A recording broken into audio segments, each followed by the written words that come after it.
इटुर सुन्ना जगह माँ बला थी तिर मजा थोता अब बड़ी लजा थी।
जवानी होवे खुहार तू रहोवे ये नारी रे दिखी में लगी थी शाहरुख खान घूमती चढ़ के गाड़ी रे।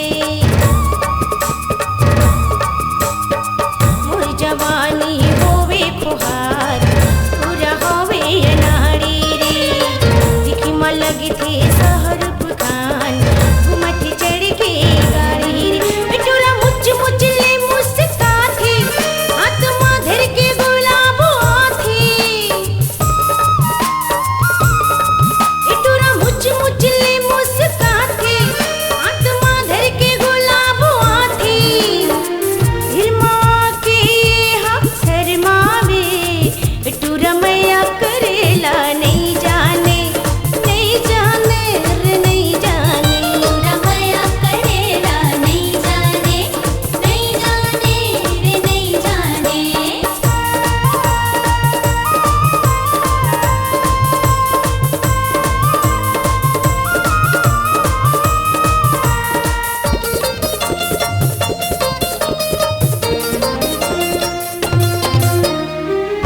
लगाए मैया की रूप दर्द नहीं तो सहावे रे होगी गरु जवानी की बोझ रथिया नहीं तो पहावे रे।